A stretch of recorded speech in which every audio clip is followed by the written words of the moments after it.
She came from the stars. The night sky over Earth's edge was calm, painted with stars.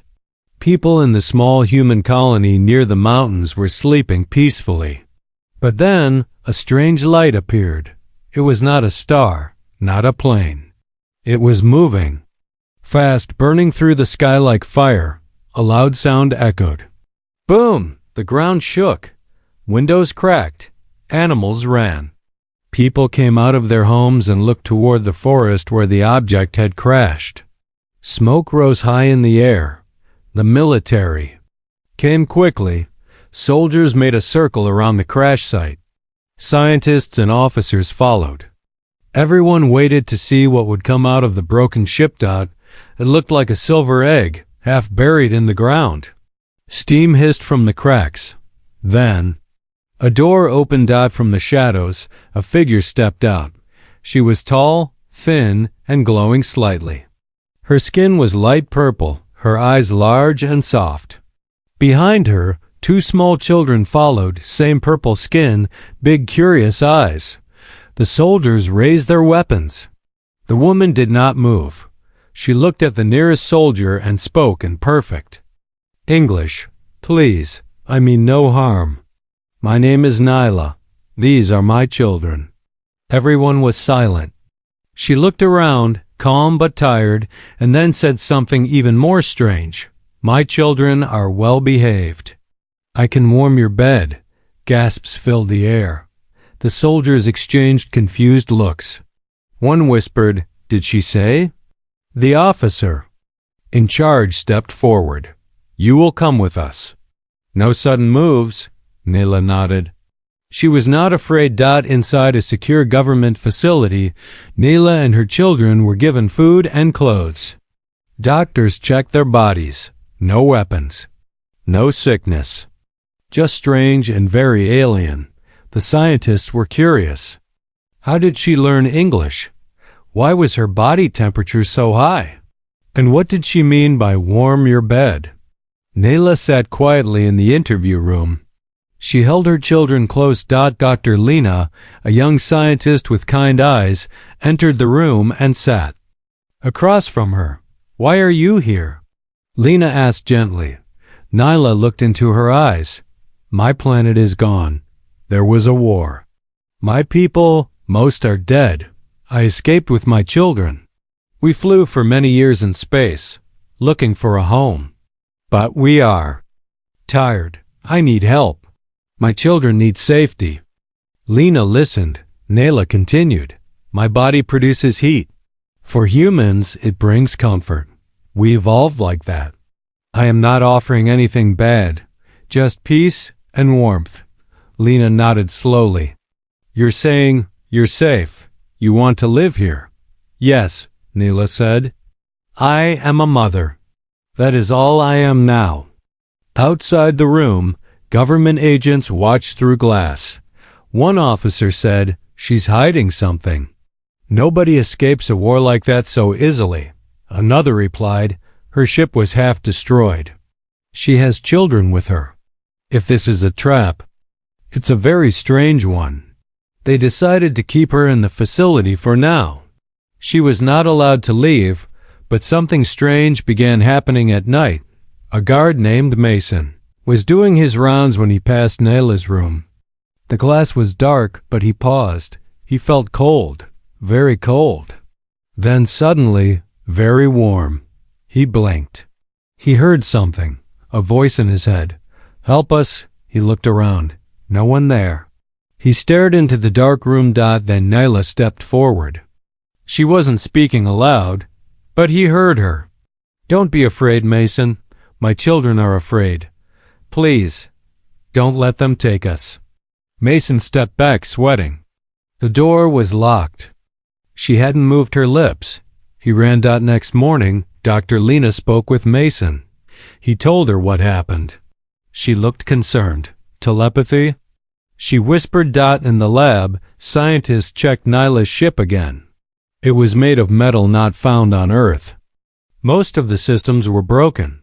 But deep inside the wreckage, one small device was still blinking. They cleaned the dust and opened it. Inside, There was a message in an alien language. One scientist ran to Lena and whispered, "You need to see this." On the screen, a red signal flashed. A beacon dot it was sending. A signal into deep space. Lena stared at it, her heart racing. "Is she calling someone?" "Or something," the scientist replied. That night, Neela stood by the window of her room. Her children slept beside her. She looked at the stars and closed her eyes. "Please, not yet," she whispered. "They are not ready." The room was silent. Too silent. Dr. Lena sat alone, watching Nyla through the one-way glass. The alien. Mother didn't move much. She just sat on the floor, eyes closed, holding her children close. They looked like statues made of light and sadness, but Lena couldn't forget what the guard said the night before. "She spoke in my head, Doc, I swear. I heard her voice in my brain." And now, this beacon. A secret signal sent into deep space. Why? Lena turned to the team behind her. "What if she's not the threat?" she asked softly. "What if she's warning us?" The older agent scoffed. "Or buying time for something worse to arrive." That same night, something unexpected happened. Neela asked to speak, not to a scientist, not to a soldier, to a camera. They gave her a small room. She stood in front of the lens, her voice calm, her face serious. Her children stood beside her, eyes wide, silent like shadows. She spoke in clear English. "To the people of Earth, I am Neela of Vellery. I am not here to harm you. I am here to beg. I lost my husband in a war we didn't start. I lost my home to fire and dust. My people were destroyed by greed. I have nothing left except my children. They are not weapons. They are not tools. They are my heart. I can warm your bed, yes, but not the way you think. My species evolved to give warmth during deep space sleep. Our bodies offer comfort, not control. All I ask for is safety, a home. If not for me, then for them." The message went viral. People across Earth reacted in waves. Some felt sympathy. Others felt fear. "She's peaceful," said one comment. "She's lying," said another, but the face of a mother, tired, sad, and desperate, spread across every screen. Back at the facility, tension grew. Soldiers watched Nyla more closely. Scientists studied her ship again. And Lena kept finding things that didn't make sense. Nyla's DNA showed strange patterns, not harmful, but powerful. Almost too perfect. And her children? They didn't speak, not a single word, but they understood everything. They moved in sync, almost like one mind. They didn't cry. They didn't laugh. They just watched. Silently. Lena approached Nyla one evening. "Why don't they speak?" she asked. Nyla smiled sadly. "They are listening. Their voices will come when it's safe." One night, Lena stayed late, reviewing security footage. She paused one clip. In the corner of the screen, one of Nyla's children, the younger one, was standing in the hallway. Alone.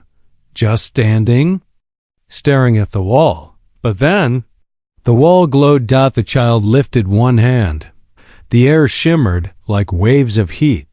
The wall began to change, its shape bending, twisting slightly. Lena hit pause.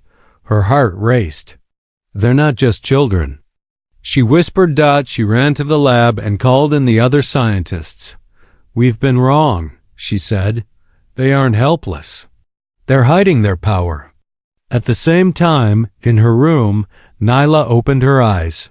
She whispered something to the darkness. "No more hiding, my loves. But no more fear." Back in the lab, the blinking device, the beacon, changed color, red to blue. A new signal began to pulse, stronger, faster, like a heartbeat.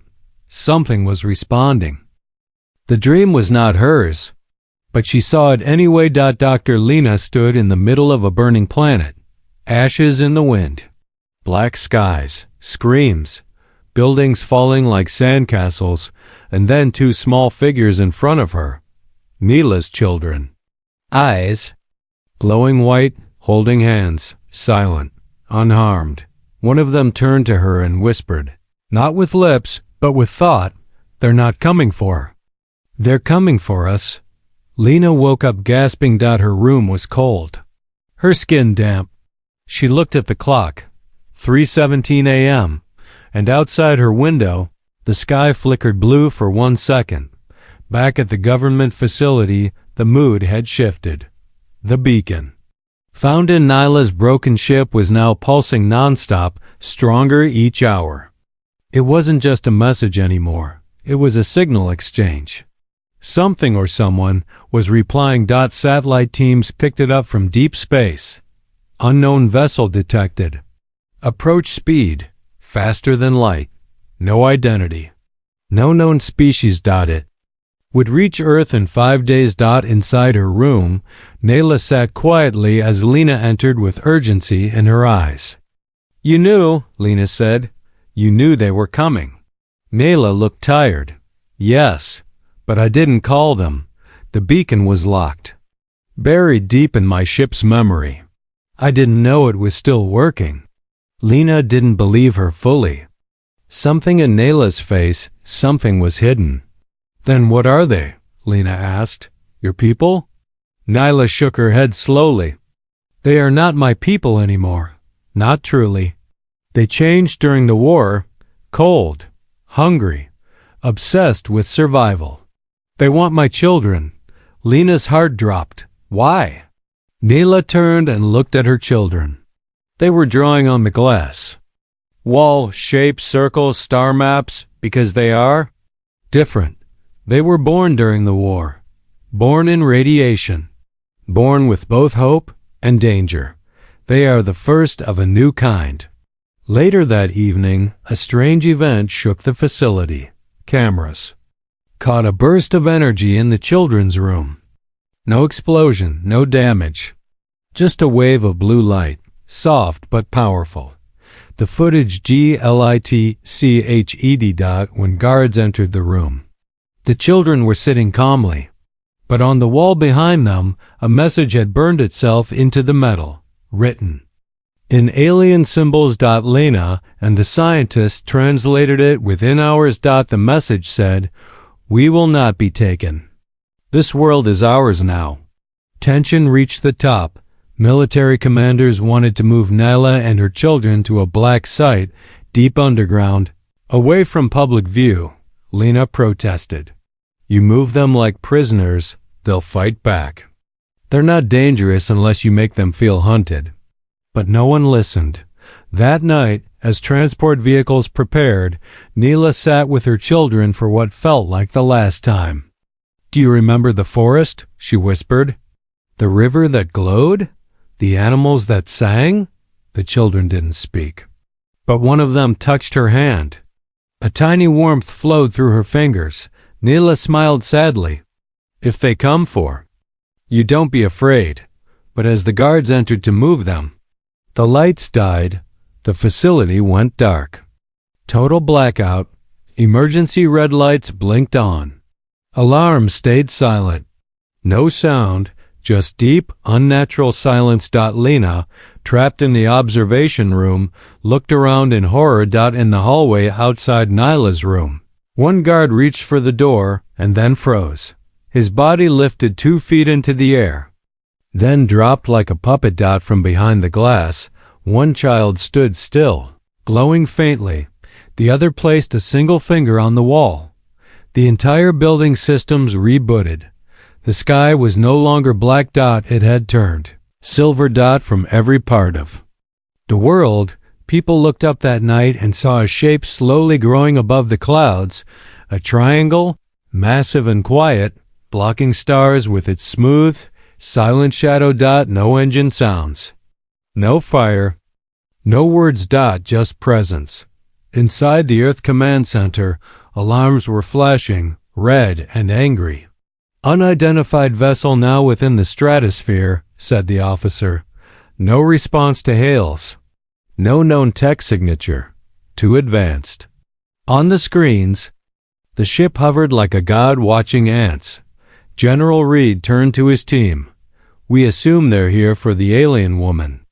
Or her kids. Lock the facility down. A soldier asked, should we prepare for combat? The general replied without blinking. We already are. Deep underground, Neela sat calmly inside her glass room, her children at her side. She had not spoken in hours. Not since the ship appeared. Lena rushed in. Is that your enemy? Neela nodded once. They were once my leaders. Now they are collectors. Collectors? Lena asked. They collect what's useful. My children are useful. I am not. A low hum filled the air. Everyone in the facility felt it, like a second heartbeat vibrating through the walls. Lights flickered again. Gravity shifted for 2 seconds, then stopped. Everyone looked at each other, confused, shaken. Suddenly, a voice spoke. Inside. Everyone's head. Not loud, not angry, but sharp and cold. Release the genetic sequence. Return the hybrids. No language barriers. The message was perfectly clear, like it was meant for everyone. Panic spread. Outside the base, the alien ship had lowered. 3 small pods detached from its belly and floated toward the earth. Inside the pods were tall, glowing figures. No eyes. No mouths. Just smooth faces and long hands. They weren't here to talk. Lena stood in front of the children's room, heart racing. She turned to the soldiers. If we give them up, they won't stop. You heard them. They don't see Nyla or the children as people. They're genetic sequences. They'll dissect them. The general stared at the glass. And if we don't? Lena looked at the children. One of them was drawing again, this time Earth. Then we find out what they really are. Just then, the air cracked. The pods landed. The tall figures stepped out and began walking, not fast, not slow. Like they already knew no one could stop them. Turrets aimed. Missiles locked. General Reed gave the order. Do not fire, yet. In the facility, Neela touched the glass for the first time. It melted. She walked out. The soldiers aimed their guns. But she raised one hand gently. The air warmed. Guns overheated in seconds and dropped from the soldiers' hands. Please, she said, do not fight for me. Fight for them. She turned to her children. Show them who you are. The children stepped forward. Their eyes began to glow, one gold, one silver. Then the floor vibrated. The walls began to hum. Screens exploded. The 2 children lifted into the air. We are not property, one said. We are not weapons, said the other. We are Earthborn now. The 3 alien collectors reached the facility gates. Before they could touch the door, they stopped. Frozen. Their bodies began to break apart, piece by piece, turning to dust and light. From above, the mothership began to power up weapons. The battle never came, not with bullets, not with bombs. It came with a memory. The alien warship stopped moving. Everything paused. Soldiers, scientists, machines, even birds in the sky, like time itself was holding its breath. Then, without warning, the world went quiet. And Neela fell to the floor, screaming. Her hands grabbed her head, her eyes wide with pain. But she wasn't alone. Her children screamed too. A sound no one had ever heard before, not of fear, but of grief. Air shimmered. The facility lights died completely, and in that silence, everyone began to see what wasn't real. The memory wasn't theirs. It was hers, Nyla's, but shared across every human in the building. One vision. A planet burned. Buildings crumbled. Mothers ran, holding glowing babies in their arms. A father kissed his family goodbye and walked into fire. Above them, a fleet of collector ships loomed, harvesting survivors like tools. Inside one of the ships, a lab full of children, Neela's kind, locked in cages. A label on each one, genetic sample for weaponization. Back in reality, Lena collapsed to the ground, tears on her cheeks. The memory ended. The pain faded. Everyone in the facility now understood. Neela wasn't the fugitive. She was the escapee. The real enemy had always been up there. Watching, General Reed stood. Slowly, fists clenched. They harvest the gifted. Turn children into weapons. He looked toward the alien ship in orbit. And now they want our planet next. Suddenly, the ship sent a second message, this time only to Nyla. Return the hybrids. Or Earth becomes the next lab. She looked at her children. They stood. Taller now, more confident, their eyes glowing like twin stars. We are not giving you to them, she said softly. We weren't asking, said the older child, for the first time ever. Out loud. Above Earth, the alien ship shifted. Weapons. Unfolded from its wings, smooth, clean, terrifying. Energy began to build, but something else stirred below. The hybrid children walked to the roof of the building, side by side, wind pulling at their hair. They held hands. Their feet rose off the ground, and then they spoke together, their voices overlapping. You took our father, you burned our home. You hunted our kind. This is our home now. You are not welcome. They raised their hands to the sky. The clouds parted, light erupted upward, blue, gold, silver, merging in the air like a living storm. It hit the alien ship in seconds. No explosions. No sound, just silence. The warship froze, then disappeared. Not destroyed, erased. Gone. As if it had never existed. Back on Earth, silence remained. No cheers, no noise, just the sound of breathing. The hybrid children lowered to the ground, still holding hands. Their eyes dimmed. They turned to Lena. We are tired now. And fainted.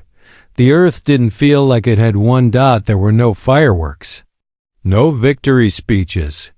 Just cold wind. And two unconscious children lying in a doctor's arms. They had saved the Chung-Fa-Fund world, but the world wasn't ready for what they were. For the next 48 hours, the facility became a fortress. No one went in. No one went out. Nyla sat beside her children's beds, her hands glowing gently over their skin. She hummed softly, a song from her lost world, one only they would understand. Lena watched her, silent. They used too much, Nyla whispered. Their energy. It's not just power, it's life. They gave part of their soul to protect this world. Will they wake up? Lena asked. They will, Nyla said, but not as children. Outside. Earth's satellites picked up a terrifying signal. The erased mothership had triggered something deeper in space, a failsafe. Not one ship. 12. They were coming. Fast. And they weren't collectors. They were cleansers. General Reed slammed his fist on the table. We saved the kids. We didn't win. We just delayed it. Earth's global defense systems activated. Alliances formed overnight. Human weapons were prepared, but no one truly believed it would be enough. Everyone turned to Neela. We'll fight with you, Reed said, but we need your children again. Nyla stood slowly. Then you need to understand something. They are not your weapons. That night, the children woke. Their eyes no longer glowed. Their skin no longer shimmered. But when they stood up, the building shook. Not from fear, from power. They've changed, Neela said softly. They've awakened. The children spoke in one voice again, calm and sure. We will protect Earth, but only if Earth stands with us. The humans agreed, and so began Earth's first interstellar defense, not built from metal, but from trust between species. On day 5, the sky broke. The cleansers arrived. 12 ships, each larger than a city. No messages. No warnings. Just targets. They fired without waiting. Cities across Earth trembled. Oceans boiled. Skies turned red. But then Earth's defense systems launched. Missiles, lasers, drones, and at the heart of it all, 2 hybrid children. They flew without wings, faster than light. They struck with thought. They bent the enemy's weapons with their minds. They turned gravity into shields. Humans fought beside them, not behind them. In the final hour, Neela stood. On the battlefield, a final cleanser ship hovered above. It had seen her, recognized her. A voice echoed in her mind. You, the traitor, the mother of the future, you must be erased. Neela smiled. I am not the future. She looked at her. Children, they are. Then she walked forward, alone, and let herself be taken. The sky did not burn. It simply froze. Time itself seemed to stop as 12 enemy ships hovered mid-air, silent, unmoving, as if they had suddenly forgotten what they were doing. All across the world, people stood outside, looking up. In fear.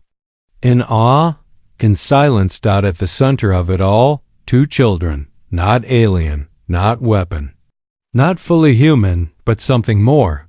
They floated high above Earth, glowing softly, not with power, but with grace. Inside the enemy's final ship, Neela stood. Alone in a glass chamber. Metal cuffs locked her hands. Machines scanned her body. A voice spoke coldly. You are obsolete. The next generation belongs to us. She looked up, fearless. You still don't understand, she said. They are not yours. They are not mine. They made their own choice.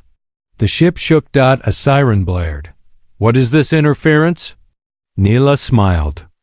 It's not interference, she whispered. It's free will. Outside, the children spoke one final time. We are not your soldiers. We are not your tools. We are not your future. We are Earth's now. They closed their eyes, held hands. And gave it all.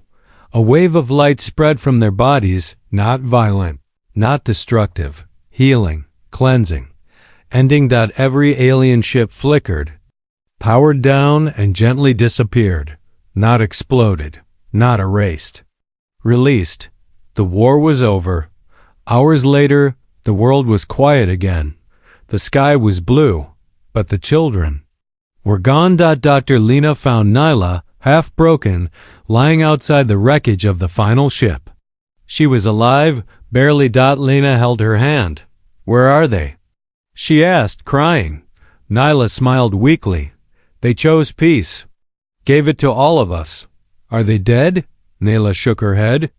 No, just beyond us now. A year passed. Earth changed, not with technology or power, but with unity. Nations stopped fighting. Walls came down. People remembered 2 children who were never born on Earth, but who chose it. In a quiet house far from the cities, Lena kept 2 rooms untouched, drawings still on the walls, stars, suns, strange animals, and one picture drawn by a child's hand, a human holding an alien's hand. Under it, a small note. In strange, simple writing, I am not born here, but I am human, by heart.